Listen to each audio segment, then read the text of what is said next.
Welcome back, everyone, to the History of Fresh Produce live stream. Tonight, it will be hosted by our very own Teddy and Abe themselves. From the White House to the farmers market, Patrick and John will uncover juicy tales behind the fruits, veggies, and leaders that have left an incredible mark of American history. Let's all get ready to be swept away on a fruitful exploration. Take it away, boys. Wow. Another beautiful intro. I don't even know what to say anymore. Presidential intro. That was definitely a presidential intro for We're sure. just missing the hail to the chief behind it. They're getting better and better. I think that Maddie's gonna have a higher expectation every single show. Oh, yeah. So, Maddie, thank you so much, and I say we get into it, John. Yeah. Have fun. Bye. So happy President's Day, Patrick. Happy President's Day to you. I'm actually, I traveled over the weekend, so I'm actually in California today. I knew it didn't look familiar. I was gonna say not my traditional setup that I have. A little less exciting, the background. Very, very beige. That's all right. We'll still get the same content. It looks like you could be in the White House, right? It could be. It could be. Let me know where you think I am. So, as you can probably guess, for all our listeners there, we're going to be doing a special episode for President's Day today. We are. I think just a little background, President's Day, because I think a lot of us just think of President's Day as a big sale day. Like, I don't know why mattresses in particular have become such a big thing for President's Day. Mattresses, yeah, true. It's strange, but it has nothing to do with mattresses or sales.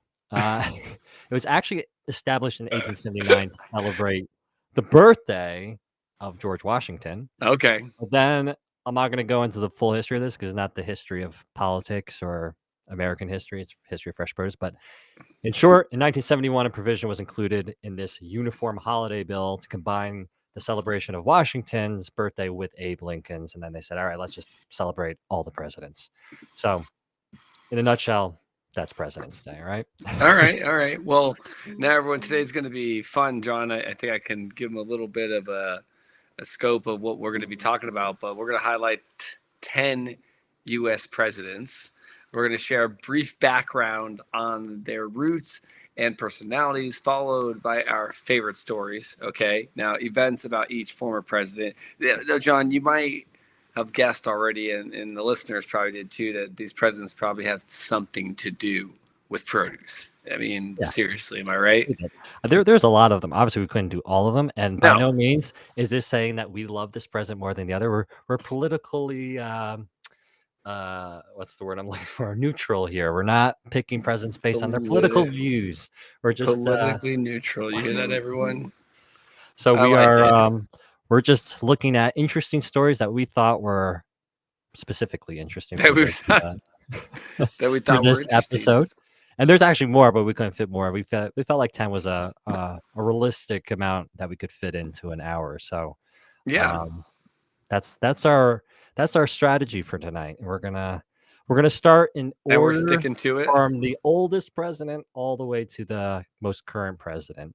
Well, check it out. And every month we're gonna get a little bit better for you. We're working on our live stream game here, so you're going to get more. And today we've got a new feature, John, that obviously we're going to introduce, so everyone check it out.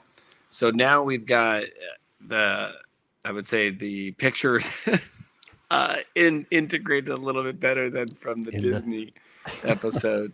So if you're watching the live stream, you get to see some more graphics than if you're just listening to the podcast. But I say we get started to show George Washington, obviously first president, everyone, of the United States.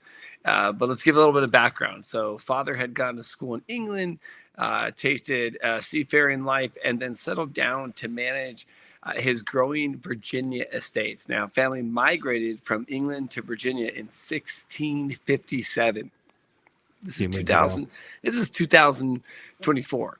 So at his father's death, the 11-year-old boy became the ward of his half brother Lawrence, fairly well trained in practical mathematics, gauging several types of, I would say, mensuration and such like trigonometry was useful, surveying, and that had a lot to do with land as well. And then worked as a surveyor. Obviously, you've seen the surveyors, John. You know what a surveyor is. Yeah. Checking out properties. A lot of land work. A lot of land work, knowing the land, scoping the land, scaping the land, right, all together. So his personality, let's talk a little bit about his personality. Possessed a tall, commanding physical presence. I hope this guy was like 6'6". Sounds like us.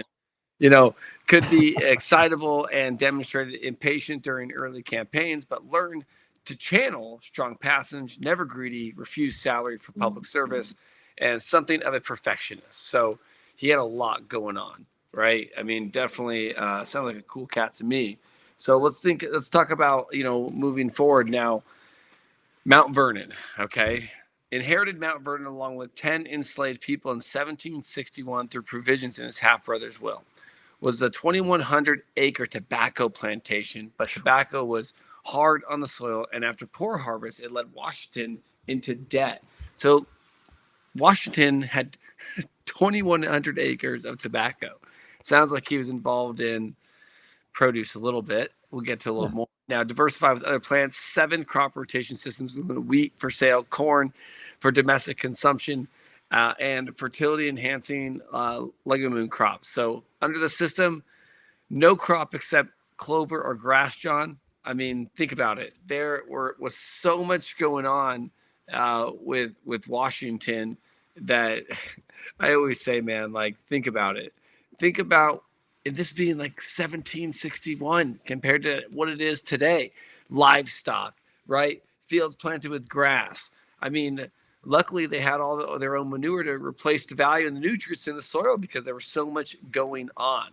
Now, John, I will. And I think it's important to note too that it wasn't Washington doing all this farming by himself. Yeah, he had a team of enslaved people, but he was slaves, kind of managing the field. Well, if you think about it, there's a lot, right? So, and then if you ever have a correlation of George Washington, what we learned, everyone, was of nuts. So he was especially fond of nuts of all kinds. Walnuts were his favorite. Everyone, who would have thought? Okay, he had been all up in those wonderful pistachios today, I'm telling you. Oh, yeah. Planted several varieties, including black and English walnuts, on his Mount Vernon plantation. One theory is that walnuts ruined his teeth, and we're going to show you a picture of his teeth that is, don't listen, I'm just saying. Warning. Warning. Okay? Listen, there is a lot going on with this guy's teeth. And those are actually one of his dentures. I think he had 4 pair, and this is an actual one of them. I think it's in the Smithsonian. Well, I know I remember them saying something that apparently he cracked walnuts with his teeth in his youth, and by age 45, he had lost all of his teeth but like one tooth. And during the Revolutionary War, I would say procurement officers made sure he still had his nuts. That was one thing that's so funny. He would not leave or go anywhere without nuts in his pocket. Okay. So diary entries from guest notes that Washington had barrels of walnuts readily available at all time. French military officers noted in his book that during one of the suppers with Washington, the supper consisted of 3 or 4 light dishes. And again, guess what? Abundance of walnuts, which was well received in the evening at dinner. He remembered years later that the general consumed a tremendous amount of nuts, eating them for some 2 hours. So probably had some ale and some walnuts. So whether it was walnuts or mercury chloride treatment for smallpox, okay, everyone, that caused Washington to lose his teeth. It makes eating painful. So eats mainly soft foods. Once obviously had smallpox, but Washington wore a set of serious dentures. Okay. The apparatus rubbed Washington's gums sore and pushed his lower lip out, giving him a hissing lisp, and preferred to eat, I would say, cornmeal, hoe cakes, puddings, and soups in his older ages because those dentures probably hurt him very much so. Oh, yeah. So, everyone, it's going to hurt. Don't crack walnuts with your teeth. Don't crack walnuts with your teeth at all. I'm telling you, it is not the thing to do. Quick shout out there to everyone If you're joining us, thank you so much. Welcome to all of our History of Fresh Produce lovers, especially even if you're just here to hear Maddie's introduction. We appreciate it. She's getting better and better as we go. But let's keep moving forward, John. I want to make sure that we give a shout out to everybody that's on LinkedIn, YouTube, Facebook, and X right now. So, but John, I'll let you move in. Let's get to the second. Our next spotlighted president. Yeah. So here we have Mr. John Quincy Adams, our sixth president from March 1825 to March 1829. So Adams, as you can probably deduce, he was the son of Abigail and John Adams, our second president and one of the founders. And his parents were pretty rough on him, kind of like your stereotypical helicopter parent, in the sense that they just had a lot of high expectations of him. In fact, I think his mother read out loud to her by the age of 7, just tons of different things that he thought was that he needed to expand his knowledge and literacy. At the same time, now get this, he began his diplomatic training at 10 years old when he traveled to Europe with his father. So again, his father at that point in time was kind of an ambassador role for the young United States. So at age 10, he's being trained already. Certainly not what I was doing at 10. But while he was in Europe, of course, he attended school there. He gained fluency in multiple languages like French, Dutch, and German. And then when he came back home in 1785, he completed his training at Harvard in law, of course, and then graduated 2 years later. And it really wasn't what he wanted to be. He really deep down wanted to be a poet, which at that point was called a man of letters. That was the description of that kind of person. But his parents pretty much put a quick kibosh on that. He was not going to be a poet. And so what was Adams like? So he had a brilliant mind, but his personality was a bit deficient. He's often described as actually being an aloof, lacking of personal warmth, but he was very independent. So it gives you a bit of a picture of what he was like. But what was his connection to produce? I think the interesting story with Quincy was when he came into office. So a few presidents before him was Jefferson, and Jefferson had this grand vision of gardens for the White House.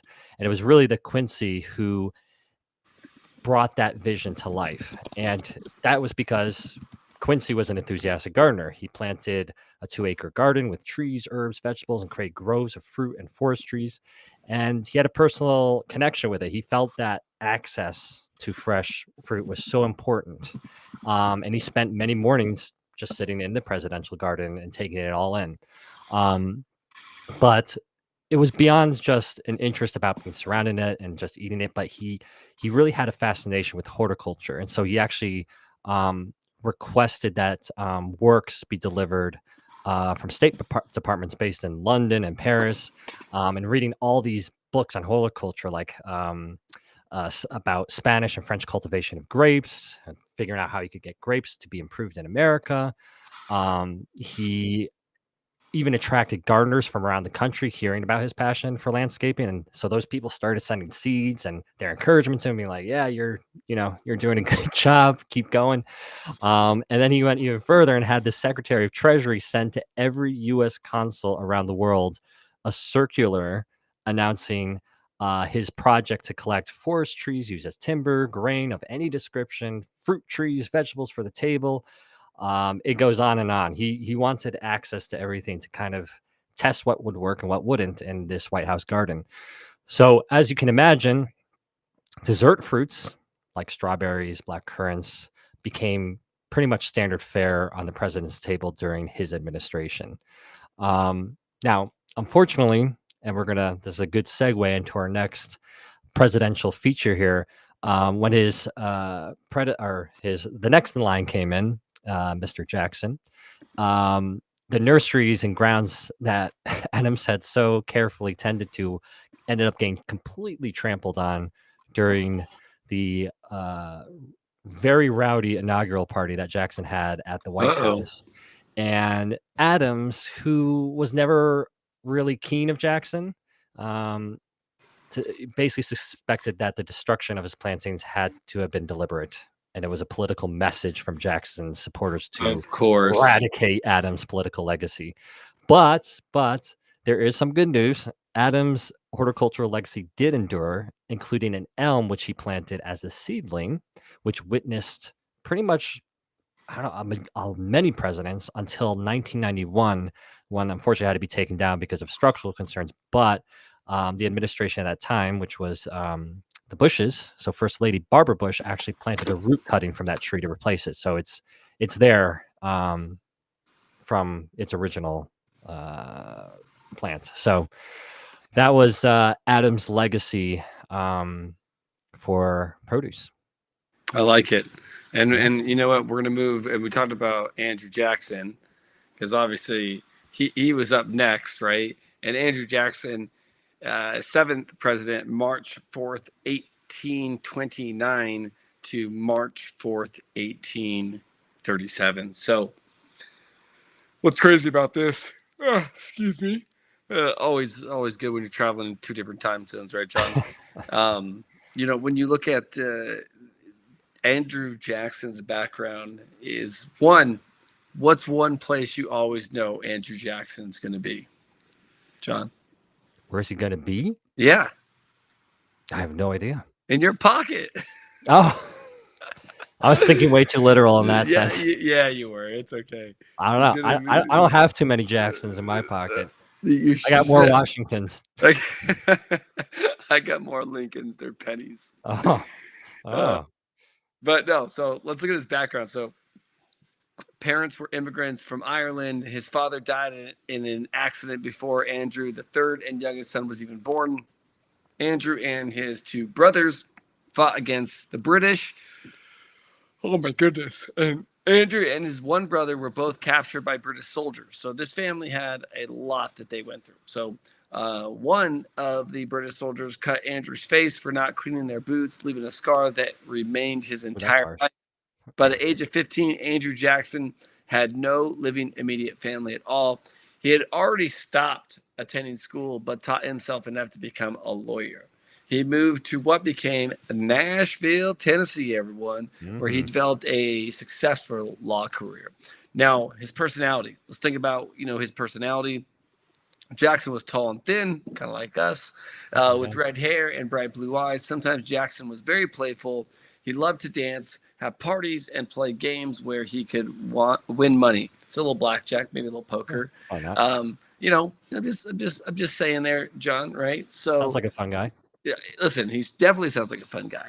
Now the orangery. So he built a whole house made of glass, known as the orangery, that grew tropical fruit, which I think is kind of cool. Became a private retreat, inaccessible to the public, where on snowy days, the president and his company could enjoy not only the warmth of tropics, but camellias, lilies, oranges, and lemons. Man, that sounds like my type of tropical he's your guy. paradise. He's definitely my guy.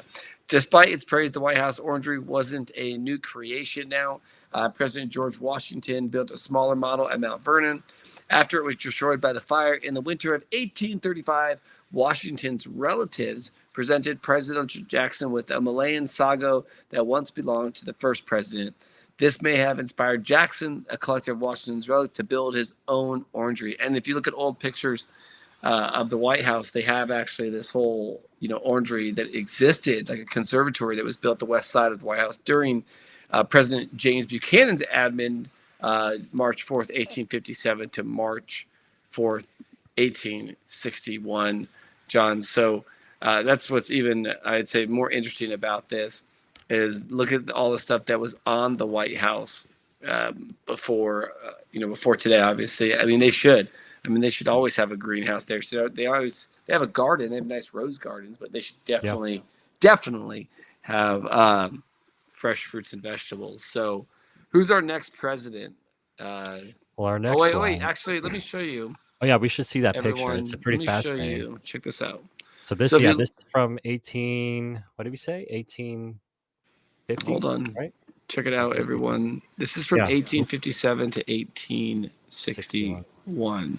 Yeah. So pretty cool. I think it's amazing. So and let's go to the thing is with that that greenhouse at the time, was it was present for, as you can see, for a while, but they kept building. So the West Wing, I think, is what kind of took its place. They kept expanding the White House, so something had to be sacrificed, and it was the the greenhouse. But there's a semi-happy ending to all of this when we get further into our story, in terms of the gardens and such. True So that.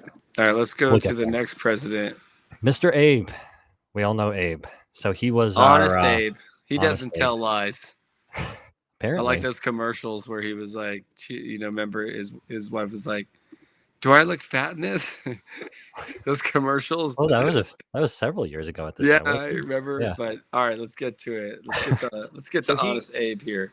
He was our 16th president, from 1861 to 1865. So Abe was born in basically the backwoods, a backwoods cabin 3 miles south of Hodgenville, Kentucky. And his father, Thomas, was the descendant of a weaver's apprentice who had migrated from England to Massachusetts in 1637. Now, in 1816, the family moved to southwestern Indiana. His mother died just a couple years after that in 1818. His father remarries, and then the family moves from, at that point, around 1830 to Illinois. So a lot of movements in young Abe's early life. But what kind of man was he? So obviously it's one of those presidents that we've heard a lot through our childhood and whatnot. But I think we all know he was a very tall guy. He was 6 feet 4 inches tall. He was raw-boned, lanky, but what I read and researched, he was muscular and physically powerful. He was especially noted, obviously, for his skill and strength, which he could wield an axe. We've seen those images of him as a young lad cutting down trees and such. He apparently spoke with a backwoods twang and walked in long, striding, flat-footed, cautious manner of a plowman.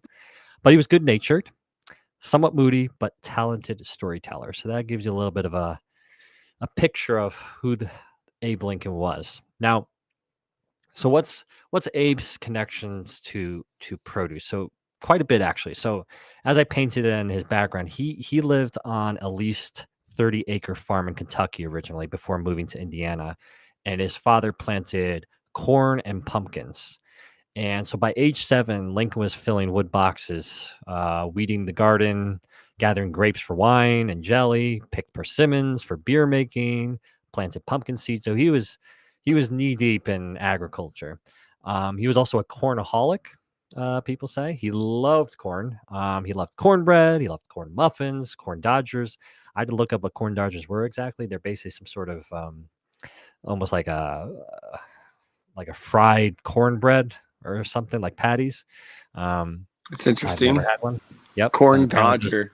Yeah, apparently he would shove a bunch in his pocket.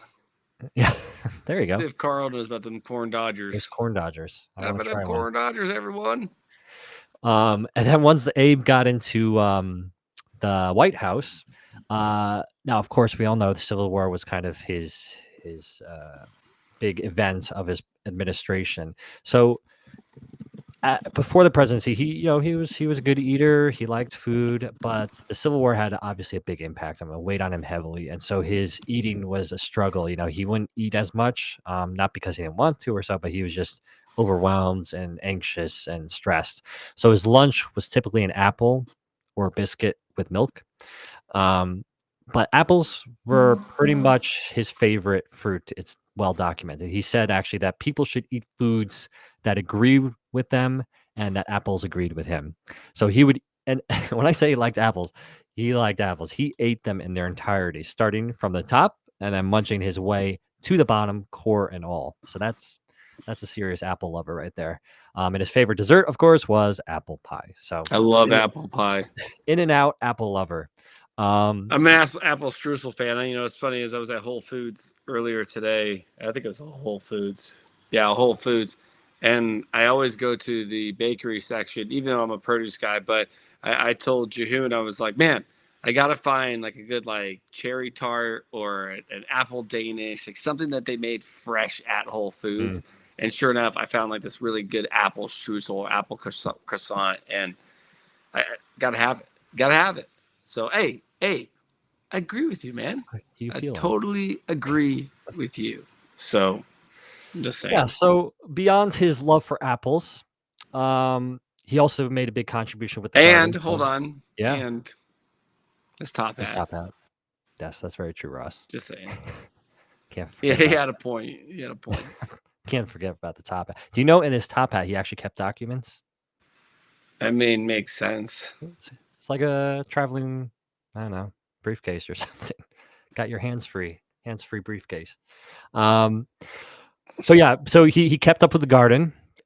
He actually there's actually 2 original bills of vegetable seeds, fruits, and other kinds of plants in 1863 and 1864 that actually provides pretty remarkable record of the fruits and vegetables that Really? Lincoln was growing and consuming during the Civil War.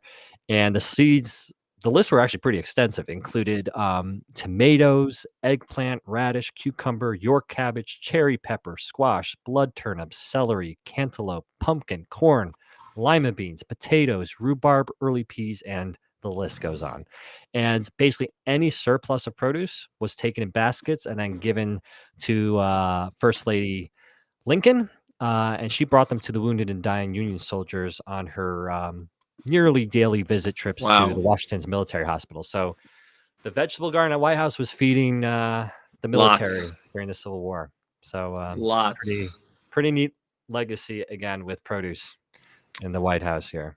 Well, let's keep moving through this because next you're going to love the next one, which is my name for the night, which is old Teddy Roosevelt. That's right, everyone. Who doesn't love Teddy? Teddy. Oh, Ross had a comment and said apple fritters. Actually, Ross got me onto those apple fritters. I had no idea what an apple fritter was until I started hanging out with Ross. And you go to a donut stop and they got these apple fritters, and you're just like, what? So thanks a lot, Ross. You getting my apple fritter talk all over the place. But all right, so old Theodore Roosevelt, everyone, or as we call him, Teddy, 26th president, September 14th, 1901 to March 4th, 1909, which I'm totally okay. Look at how distinguished he looks. He's such a distinguished I don't look that good with glasses on. Well, you don't look that good with glasses on. I think we're missing Teddy. I'm just saying, the guy's got it going on like Stacy's mom. I'm just saying, bro. I think we got to grease our hair a little bit, you know? I can't do that. I'll lose. That's why these guys all lost their hair. Okay, all right. You're going to get me distracted. We're going down the wrong aisle here. With this road. But let's get a background on old Teddy R here. So born in 1858, Theodore Sr. and Martha Mitty Roosevelt in New York City. The Roosevelts were a wealthy family of Dutch descent who belonged to the highest social circles of New York. That's right. Suffered from severe asthma as a child, read books well beyond his age, and became very interested in explorers. Like hearing about that. Kind of reminds me of a little exploring. The Explorers, like the movie Up. That's what it reminds me of Teddy Roosevelt. Theodore Sr. encouraged his intelligent but sickly son to make his body through regular exercise. Began his studies at Harvard in 1876 while challenging himself physically by playing sports, hiking, and going on hunting trips during school breaks. Became president following assassination of McKinley. Now, Teddy's personality was a little different, John, than others. That's all, because you would see him. This guy was very charming. He was brave. He was ambitious. Commanding and conclusive with, and had great rhetoric abilities. His words were stressed by different gestures. Don't make me start. Okay, everyone. Very different gestures. He was a canning man and had the colossal advantage of photographic memory, which enabled him, to recall images, objects, text, or memory within, really extraordinary precision. Here's fun. You'll love this. You really love this. You know what he loved the most is he loved melons. That which I thought was very cool. So cantaloupe slices he had with his breakfast every day when they were in season. Other things, bananas and banana peels. When he was the president of the board of commissioners who ran the New York City Police Department, he declared war on the banana skin. Prevalence of banana peels on the streets of the city. It was probably Paul Manfrey in 1867 selling bananas on the side of the road. throwing banana peels. He was dressed up in the monkey Poor suit. form. Remember, he said it already. Not good. But in particular, he pointed out that people tend to slip on banana peels, then fall with terrific force on the street. I've never seen anybody slip on a banana peel, but Teddy, I guess this happened in New York back in the days. The New York City newspapers contain accounts of shockingly serious banana-related injuries. A wealthy merchant, age 75, slipped on a banana peel in front of his home and broke his right leg near the hip. Well, wow. Banana peels are the next assassin of it's no joke. Presidents. It's Okay, serious. There's another headline too. So, more than 30 years later, an article headline: "Banana peel causes death." This is why they're going fair trade, man. Like, there's a lot of stuff happening. A factory worker slipped on and fell into the street where a truck hit him. Oof, that's a bad way to go. That's a bad way to go. This is really bad. So there was already a law in the books to do with banana peels. It read in part, any part or portion of any fruit or vegetable or other substance which, when stepped upon by any person, is liable to cause or does cause him or her to slip and fall shall be deemed guilty of a misdemeanor. The fine ranges between $1 and $5. Even worse, one to receive between 1 and 10 days in jail for throwing a banana peel. So the law also required every vendor who sold produce to post in big letters a copy of an ordinance about bananas. Can you believe that one? I wonder if that law is still on the books. Technically, Oh my God, we should look that up. We should. Listen, everyone. We're going to keep you informed. Be careful. Okay? We don't want you throwing banana peels on the streets of New York and getting arrested. Be careful. We have a random person that said, "Oh, Jimmy Carter." We were going to include him, but he did not make our cut today. He did not make the cut. But we'll come to him at some point in the future, I'm sure. He didn't make the cut. What can you say? He didn't make the cut. There's a lot of good stories, but he didn't make it this time. Sorry. He didn't make the cut. It's okay, but he's a good one. He's a good one. All right, let's go next. Yes, our next presidential highlight. Man, this looks like wait, you went ahead.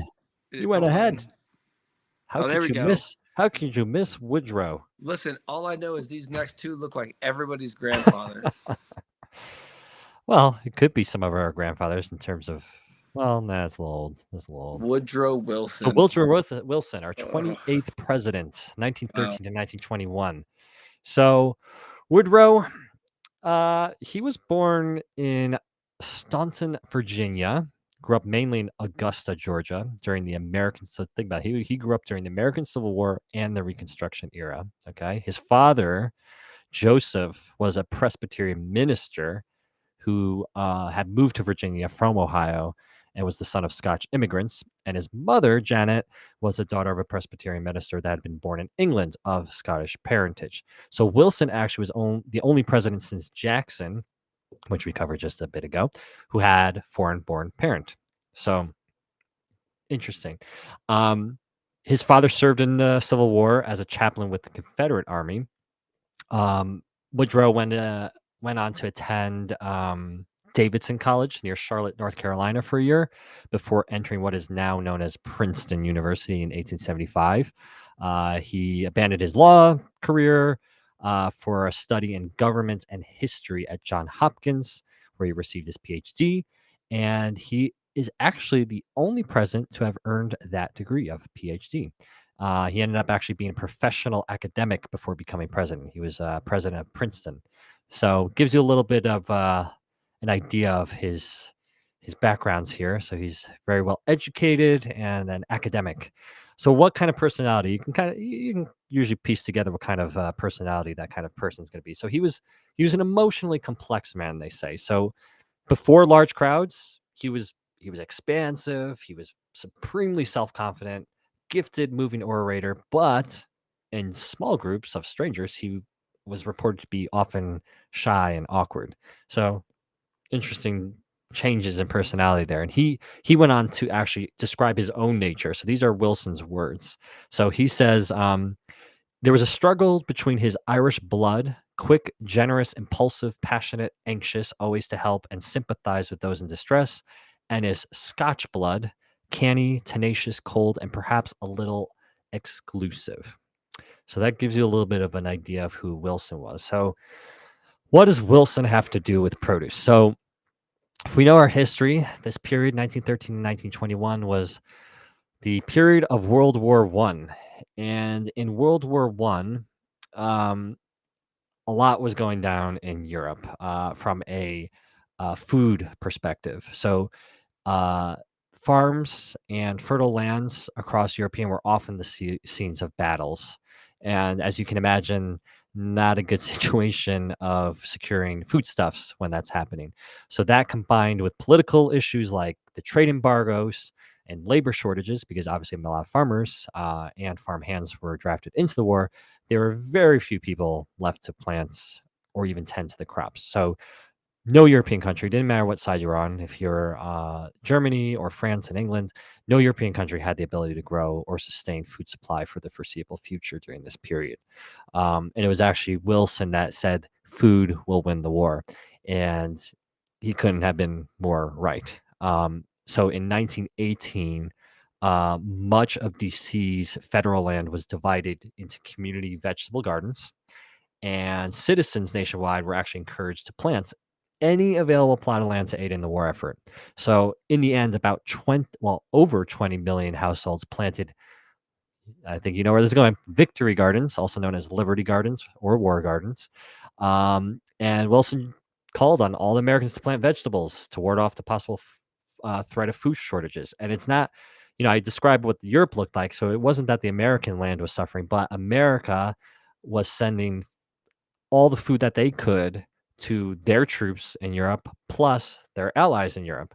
So they wanted to make sure that their own people were fed. So that's why they encouraged people to take on this act and portray it as a civic patriotic duty. So amateur gardeners were provided with instruction pamphlets on how and when and where to sow, suggestions as to the best crops to plant, along with tips. It was very educational. I mean, that's pretty cool, though. It was very cool. I mean, think about it. It's almost like a starter kit of how to farm. I mean, I don't think you'd see that today. And I think I was going to say, would we see it today? Yeah, I don't think any of our officials probably know much about farming today.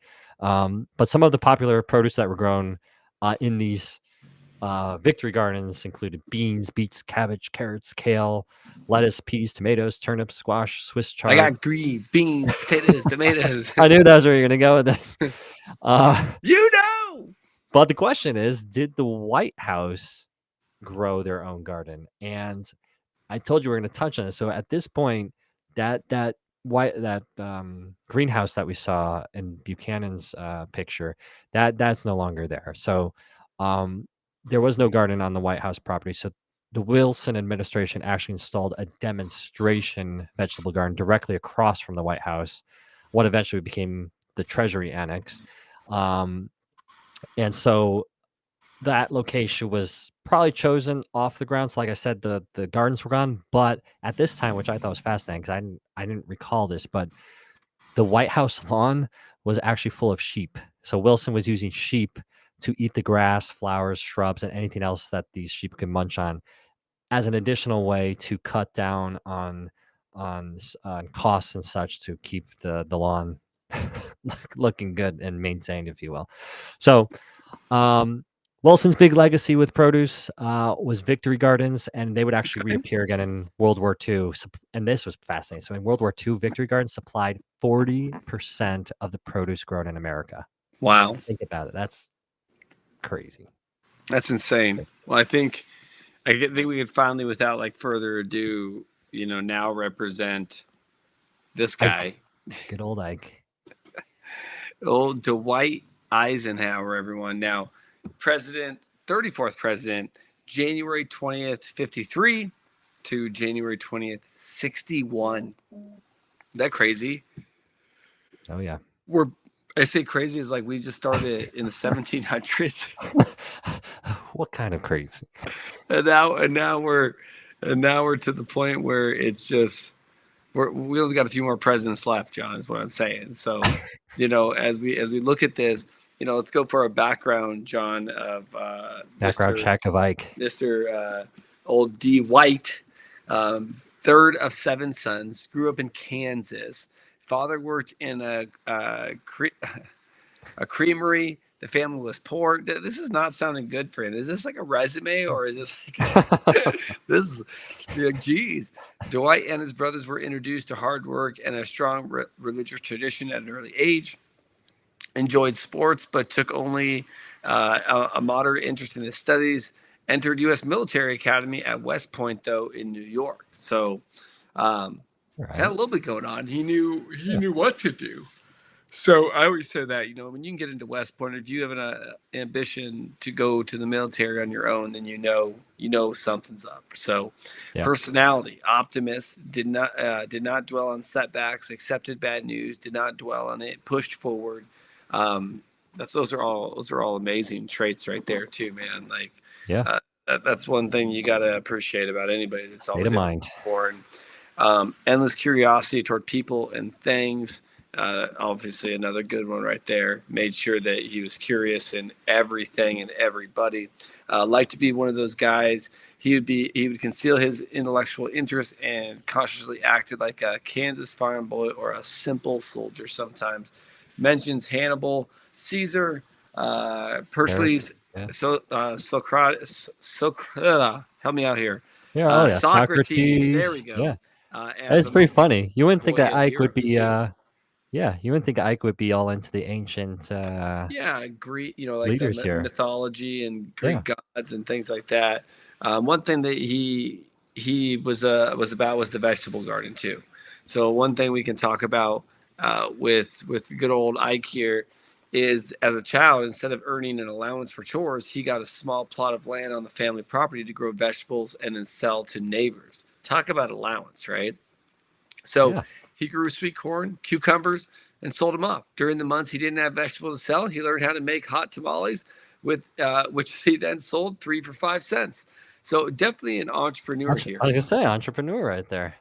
When I was talking about Eisenhower's farm orchard, okay? So here's another one we can take back, which was his farm orchard. Purchased a 189-acre farm in 1951 in Gettysburg, Pennsylvania. John, did you even know there's 189 acres in Pennsylvania? I don't know who it is now. I'm just saying. So began to use the farm as regular weekend getaway from the pressures of Washington. It afforded General Eisenhower the opportunity to explore interest in agriculture and cattle production. Already was doing this from when he was a boy. He expressed the goal of leaving the farm in better condition than when he found it. Sustainability right there, John. By employing soil conservation measures, allowing natural areas for wildlife habitat, and emphasizing the most up-to-date ag techniques. We could use it, Ike, right now. Man, geez. According to Ethel Wetzel, Eisenhower's admin assistant during the early 60s, the general was very interested in having some fruit around. He liked the trees, he liked the blossoms, and he liked the fruit. General Eisenhower wanted to improve the orchards, although by the time he acquired the farm, the trees production was decreasing. Lack of success was likely caused by 2 factors. First, the trees were past peak production age and the entire orchard should have been replaced. Second, the soil at the farm was not as conducive to fruit production as it was in other areas of Pennsylvania. So a lot of things were happening. And besides these problems, Eisenhower also had trouble keeping the birds away. Birds will kill everything. So will raccoons, so will squirrels. They will completely take out your crop. I have Florida peach trees, and I swear they are always being taken out, like seriously. So, and I say peaches, in his case, it was cherries. Despite the obstacles, though, Eisenhower's attention to the orchards endured. He planted several additional fruit trees over the years, including apples, peaches, and cherries, choosing varieties that were well adapted to the local conditions. Additional fruit trees were given as gifts to Dwight and Mammy Eisenhower by 1969, though, John.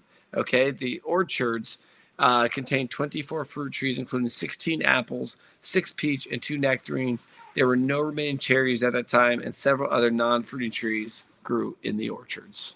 Pretty impressive. That's old Dwight. Yeah, that's pretty neat though. It's like a little pet project, and he was up against it, but he persisted. Yeah. All right, let's go to the next one. Ooh. I'm not a crook. I'm not a crook. Anyway, we're not gonna get. You can't hear Nixon and not do that. That's just got to do it. So anyway, our 37th president, January 20th to 1969 to August 1974. So what can we say about Nixon's background? So I didn't know this before doing the research, but he was actually born on his parents' citrus farm in Yorba Linda, California. He was the second of 5 brothers, but unfortunately that Nixon's citrus farm was not successful. It ended up failing, and the family moved to be closer to Richard's mother's relatives in Whittier, California. And at that point, his father actually opened a combination grocery store and gas station in which the entire Nixon family worked in order to make their ends meet. So he still had that connection again with grocery and produce and all that after being on the farm. And then he ended up attending Duke University of Law on scholarship, because remember, the family wasn't well to do, so it's not like he could afford to go to Duke on his own penny. So he was successful and secured a full ride. Now we all, as we move into these presidents now, we kind of all have a working knowledge to some degree of who they were. But this is what the experts and historians have said about his personality. So Richard was an introvert who didn't like interacting with people.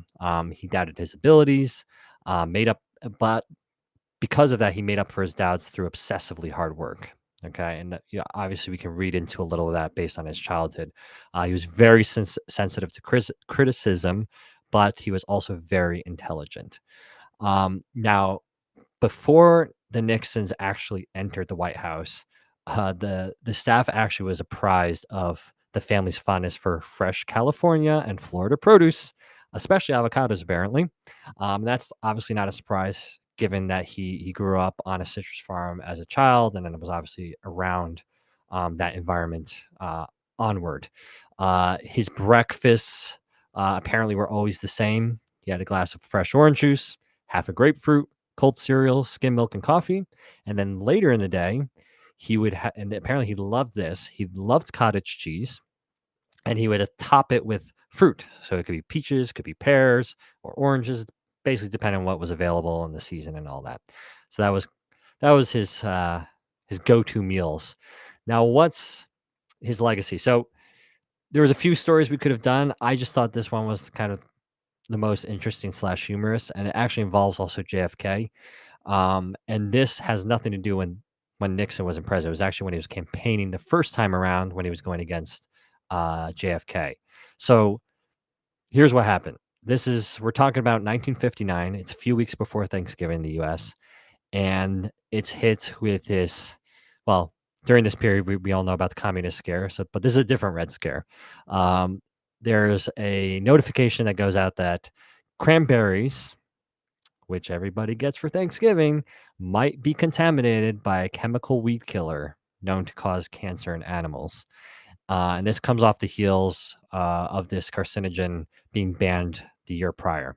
So big concern. So Americans basically were told that every kind of cranberry product could be affected. Didn't matter if it was sauce, relish, spice, sugar, chunky gel. Didn't matter what it was. Anything with cranberries could be in trouble. And nobody knew to which the national crops were potentially contaminated, and nobody could instruct the public on how to buy safe cranberries. So this is complete panic mode. So as you can imagine, the food chains canceled all orders of cranberries. Everything was returned to the warehouse. Hundreds of millions of cranberries were seized and quarantined and destroyed. And then, so at this very moment in time, there's a presidential campaign swing through Wisconsin, and you have Nixon there, and being the politician to try to make a stance of strength and persistence, Nixon tucks in 4 helpings of cranberries. And this is not just any cranberries. This is fruit from the same 20-ton batch that papers later reported tested positive for contamination. So that is a pretty brave move, I would say. But not to be outdone, JFK actually ended up also downing 2 cranberry juice cocktails the same day. Now, moving on from this panic, so the cranberry berry crisis lengthened. Ocean Spray at the time asked the administration, which was Ike's administration at the time, because Nixon was the VP for Ike, asked the administration to declare a state of emergency in the 5 leading cranberry states. So that was Wisconsin, Oregon, Washington, Massachusetts, and New Jersey. And then on November 19th, the plan was finally implemented for the immediate testing of fresh cranberries. But it was pretty much too late at that point to save, the cranberry season from a 20% decrease in cranberry sales. In the end, the U.S. government ended up offering subsidies for the unsold cranberries, which were tested and found to have no pesticide residue. And what hurts even more is that after the holidays, the government announced that 99% of the nation's cranberry crop had not been contaminated at all. Jeez. And the government ended up only seizing 8 shipments of cranberries, which was 2% of the batches tested. And by Thanksgiving, shoppers could buy cranberries labels as untainted in most parts of the country, but the damage had already been done. And so by the spring of 1960, Ocean Spray announced it had to lay off a third of its workers. Wow. The scare wiped out hundreds of small growers, and then the large growers snapped up their bogs, which then consolidated power and bigger operations. And then what's more, it was very seasonal at that point. Cranberries were not eaten at all outside of Thanksgiving or Christmas. So after this event, they're like, we cannot take this kind of risk anymore. So that is what really kickstarted selling cranberries year round and making it a year round fruit to enjoy. Oh man. How's that for an impact? I like it. Well, let's keep moving along. Our next president, old George H.W. Bush, everyone. Now, this was 41st president of the United States, January 20th, 89 to January 20th, 93. So I was born in 85. So this was the president right after, pretty much right, when I was born, right around when I was born. So background: father was invested banker and U.S. senator from Connecticut. He grew up in Greenwich, Connecticut. Attended Yale University after serving in World War II. Became a salesman of oil field supplies in Texas. Now his personality: very polite, very gentle, intelligent, thoughtful. Lived in the present and in the future, but never the past. So you've heard of Watergate now, everyone, but have you heard of Broccoli Gate? So I do not like broccoli, and I haven't liked it since I was a little kid. And my mother made me eat it. Now I'm president of the United States, and I am not going to eat any more broccoli. Bush's views on broccoli were seen as out of touch with Americans, as broccoli was becoming more popular and was referred to as the vegetables in the 80s. Oops. Hey, buddy. Oops. You need to eat that's your a gaff right there. He needs to eat his broccoli. I love broccoli. How dare you? Broccoli's great. I love broccoli. See, I guess we're children of the 80s, so there you go. Yeah, he ruined it for us, and we like it. So in response, the broccoli growers of California, who produce over 90% of America's broccoli, pledged to send several trucks of the vegetable to the White House. There you go. To take that. George Dunlop, the president of the United Fresh Fruit and Vegetable Association, gave First Lady Barbara Bush a bouquet of broccoli, an additional 10 tons of the vegetable in trucks. A few days later, Bush hosted a state dinner to honor Tadeusz Mazowiecki, the prime minister of Poland. Journalists noted that there was no broccoli on the menu, as the tons of broccoli given to the first family had been donated to Capital Area Food Bank. How dare him? Bush contrasted Poland's protests against totalitarianism with his rebellion against broccoli. Following Bush's comments, broccoli saw an increase in popularity with its sales rising 10%, all because he didn't want to talk about the broccoli, and then all of a sudden it came back. And then Hillary Clinton and Tipper Gore, wives of Democratic nominees for presidential and Vice President Bill Clinton and Al Gore, were seen holding a sign which said, "Let's put broccoli in the White House again." That's good. That's funny. There's some. Who would have thought there was all this fruit and vegetable politics? Wow. Well, old Bush right there. Whoa! Wow. Did not like his broccoli, but he ended up helping broccoli at the end. So there you go. It did. So good ending. Be a hater. It's fine. Be a hater. It'll make us better. Haters are gonna hate. Last one, John, on you. Ready? Barack Obama, the 44th president, 2009 to 2017. All right, so we all know Obama, but I'll give a quick background on him. So his father was a teenage goat herd in rural Kenya, won a scholarship to study in the United States, and then eventually became a senior economist in the Kenyan government. His mother grew up in Kansas, Texas, and Washington State before the family ended up settling in Honolulu, which is where Obama was born. His parents were divorced at age 2 and only saw his father once more after that. Now, Obama lived several years in Jakarta with his half-sister, mother, and stepfather, returned to Hawaii in 1971, where he lived in a modest apartment, sometimes with his grandparents, sometimes with his mother, depending where she was traveling, because she traveled a lot for her. I think she was an archaeologist or something. I can't remember her profession, but it required a bunch of travel. And there was a brief period that his mother was aided by government food stamps, but for the most part, the family lived as a middle class existence. And then he received a law degree from Harvard later on. His personality, again, I think we kind of, it's all still fresh in the mind relatively. So he's pragmatic, he's humble, extremely disciplined thinker, very intelligent, very confident, and he's been said to be very cool to face pressure. Now, there's a couple of interesting stories related to fruits and veg as it relates to Obama. So we had we had a few gates now. Now we're entering our last gate of the night. So this is the arugula gate. So Obama had brought his presidential campaign to Van Vossen Farm in Adel, Iowa. And so picture this: Obama standing between corn and soybeans fields, where he held forth and he's basically talking about agricultural issues. Very staged, of course. And so as he's remarking on falling crop prices, Obama tries to, be relatable to his audience. He goes, so anybody gone to the Whole Foods lately and see what they charge for arugula? I mean, they're charging a lot of money for this stuff. So this did not go over well because it was immediately deemed a gaffe, and that a sign that Obama was out of touch elitist.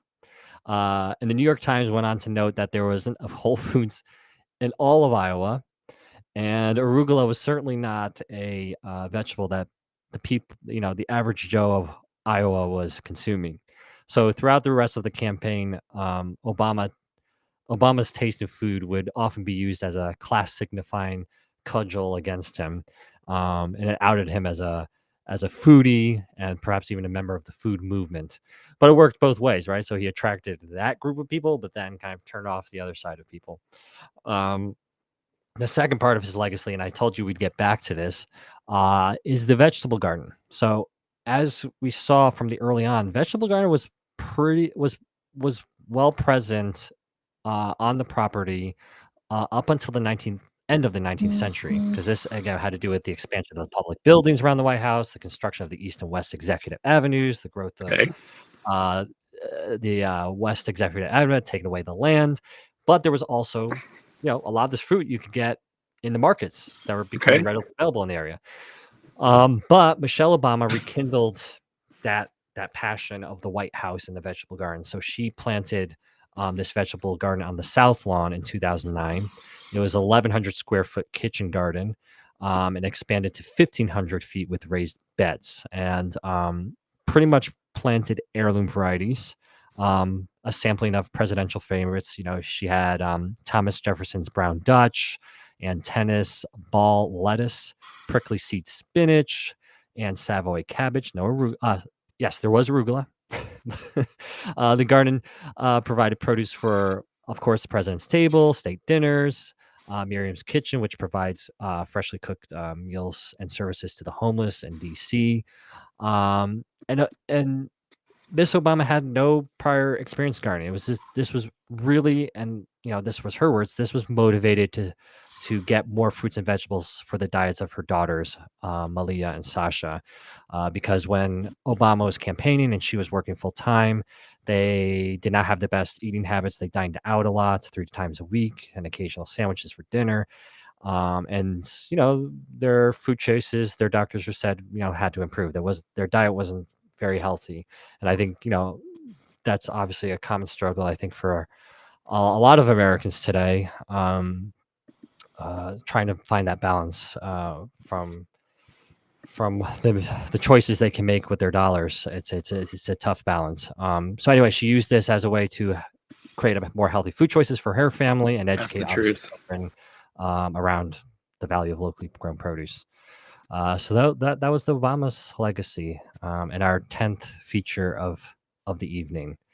So yeah, I think it's actually a pretty fascinating story. I think for the most part, until very recently, really, all of these presidents had agricultural ties or experiences from where they grew up, but you don't see that anymore. And I think you and I being in the produce industry, we see a lot of the disconnect between government Yeah. and ag, and the lack of interest in ag and understanding. 100%. And I think we can draw a pretty interesting line from what we just explored, that a lot of it can be attributed to that our leaders are not coming from the soil or the earth anymore. No, politicians. Right. They're So politicians. So yeah. But we have a deep, if we want to look at the true American legacy, we have a very deep connection to agriculture, and it was represented well through many of our presidents until the last 100%. 3 decades, really. I think Nixon, obviously Carter was a peanut farmer. We didn't touch on Carter, but yeah, it was probably Carter that was probably the last one that was really had an agricultural tie. So yeah, it's interesting, and I think just for fun, just to sneak this one in. We had to. I'll introduce it. You go on with it. So everyone, Donald Trump, 45th president, January 20th, 17, January 20th, 2021. Afraid of demonstrators throwing fruit at him. John, take it away, John. This is just very short, but I just thought it was funny because we've seen a lot of legacies of people with produce and kind of promoting it, or just having a very intimate connection with produce and a love of produce. And Trump, for the love of produce. So Trump, before we get into his fear, his favorite vegetable is iceberg lettuce. Okay, let me just. I'll say that and leave that there. Okay, but he has a fear. So where again, doesn't matter Democrat, Republican. We're not talking about politics here. Every president we just touched on had a fondness of some sort of fruit. Trump actually had a serious fear of produce, and specifically being thrown at him. And he didn't know if any rally growers were ever found to actually have produce in their possession, but he went out to muse at the possibility of that flying seriously harm him or audience members, depending on the variety. And so he was very frightened of produce being flung at him. Of course. So I just thought that was humorous. Of course. Given where we are today versus where we were, with Washington's passion of, bringing barrels of walnuts to him on war, and then to the arugula and broccoli gate, to the gates, to our most recent ex-president who was afraid of produce. I'll close with this. I saw a bumper sticker that said the West wasn't won on salad, it was won on cattle. But still, fresh produce. So, John, why don't you close this out? Yeah, so I hope everybody enjoyed this unique perspective on presidents, on President's Day, and produce. I know we had fun. It was educational for us. We have a lot more fun episodes coming up. Before we go, we've recorded a few fun episodes on Titanic, Vikings, Native Americans. Wow, I'm probably leaving some out, but these are some things that are coming. We have the Olympics that we're probably going to start recording very soon. We're going to have a big Olympic campaign during the 2024 Olympics this summer. We're going to be doing 12 episodes in tandem with the Olympics, highlighting top 12 countries from each continent that have won the most medals, I think. And they're great. So that's going to be a lot of fun. But yeah, it's that's what we have. We, of course, thank for everyone. I see Sandra here says Brocklygate was a funny story. I thought Mhm. so. That was, and you can YouTube these things. You know, these are recent, so there's coverage of this stuff. So it's pretty wild. I love some of this stuff, man. But yeah, I would say everybody enjoy your President's Day evening. Be inspired. Enjoy some presidential favorites that we touched on. Whether it be, Apple fritter, baby. Let's go. yeah, get some apple pie or some walnuts. Just don't crack them on your teeth. Don't. You know, just get in the spirit. Make sure to listen in for more. We're going to do another live stream next month. We'll let you know when that's going to be and what the topic will be. Don't forget to subscribe, rate, do everything. Now we appreciate it all, and it helps us feeling good that we're being listened to, and that I'm still going to talk either way. Yeah, we'll still talk anyway. That's true. We're just entertaining ourselves at this point. That's okay. I don't mind that. I don't mind entertaining you, and I don't mind you entertaining me. The hunt, man. That's what it is. The love of the hunt of history. Well, I appreciate it, John. Thanks, and everyone. We'll see you next time. Good night, everybody.